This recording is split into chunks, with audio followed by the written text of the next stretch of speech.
John, would you like to say something? Yeah. Would you like to start? You're going to go ahead and start. That's it. I'm just here to... Thank you very much. The 8,362nd meeting of the Security Council is called to order. The agenda for this meeting is maintenance of international peace and security, non-proliferation of weapons of mass destruction. The agenda is hereby adopted. I am honored to be here today to chair this meeting of the United Nations Security Council. It is also my privilege to welcome the distinguished heads of state, heads of government, ministers, and other leaders and representatives here with us. Thank you. I also wish to warmly welcome Secretary General Antonio Guterres for joining us. Thank you very much, Mr. Secretary General. The Security Council will now consider item 2 of the agenda. I will make a statement in my capacity as President of the United States of America. It is a great honor to be here today at this UN Security Council briefing to discuss a matter of urgent importance concerning and countering the proliferation of deadly chemical, biological, and nuclear weapons and the means to deliver them. The nations of the world have long recognized that certain weapons are so dangerous and can inflict so much suffering that all of us have a vital interest in preventing their further development, spread, and use.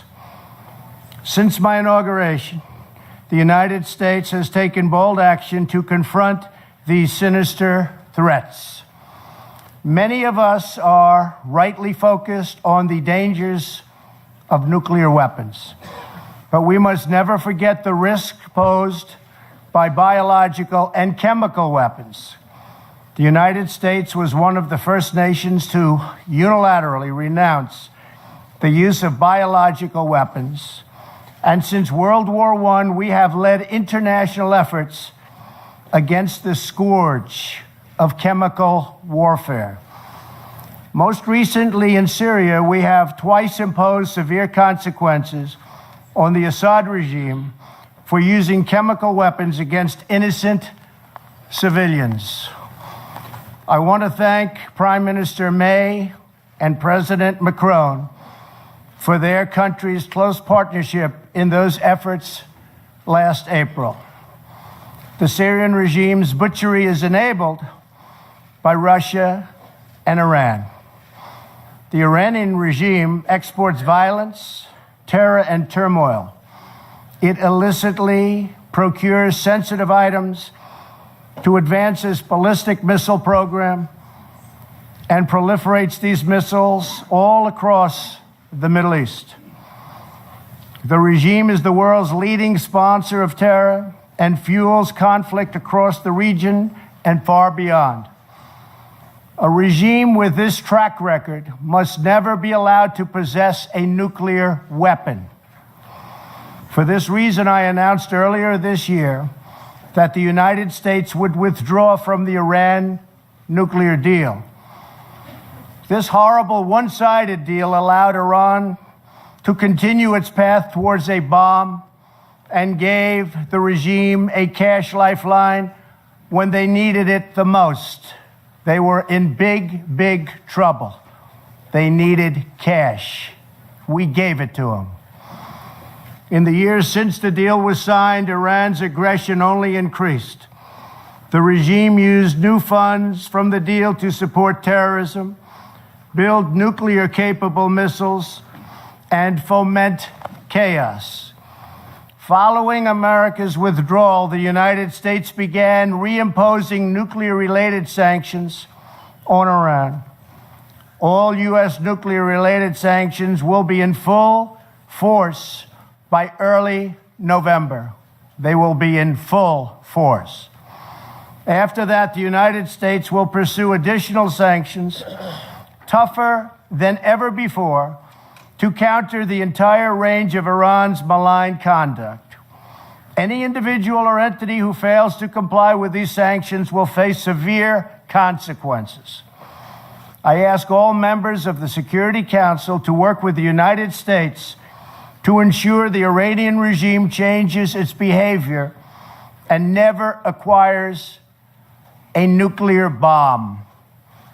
With all of this said, I want to thank Iran, Russia, and Syria for, at my very strong urging and request, substantially slowing down their attack on Idlib province and the 3 million people who live there in order to get 35,000 targeted terrorists. Get the terrorists, but I hope the restraint continues. The world is watching. Thank you also to Turkey for helping to negotiate restraint. Anything the USA can do to help resolve this problem in order to save perhaps even hundreds of thousands of lives, maybe more, we are willing and able. We are available to help. In my remarks yesterday to the United Nations General Assembly, I laid out my administration's commitment to building a more just and peaceful future. Regrettably, we found that China has been attempting to interfere in our upcoming 2018 election, coming up in November, against my administration. They do not want me or us to win because I am the first president ever to challenge China on trade. And we are winning on trade. We are winning at every level. We don't want them to meddle or interfere in our upcoming election. As I also mentioned yesterday, we have seen the results of historic efforts to open new pathways to peace on the North Korean Peninsula, and that's something we are extremely proud of. I am pleased to say that North Korea has not conducted a missile test since last November. It has not conducted a nuclear test since last September. And the hostages have been returned to us, and very importantly, the remains of American heroes are now returning home. In June, I held a historic summit with Chairman Kim Jong-un in Singapore, where he reaffirmed his commitment to complete denuclearization. Last week, Chairman Kim reiterated that commitment to President Moon at their third summit and to me in a very strong letter form.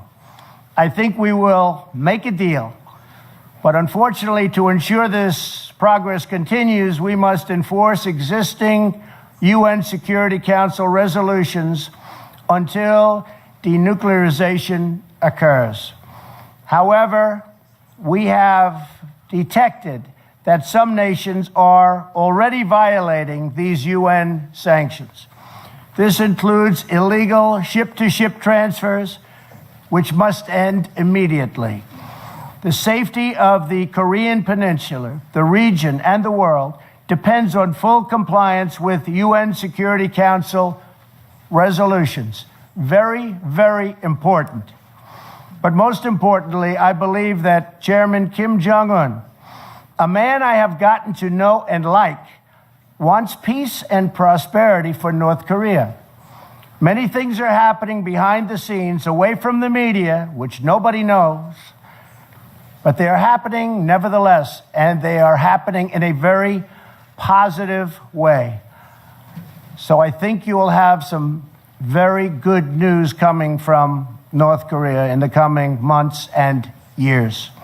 I also very much appreciate what President Moon of South Korea had to say about me last night in television interviews. Working with President Moon has been my great honor, and likewise working with President Xi of China and Prime Minister Abe of Japan has been a pleasure and an honor.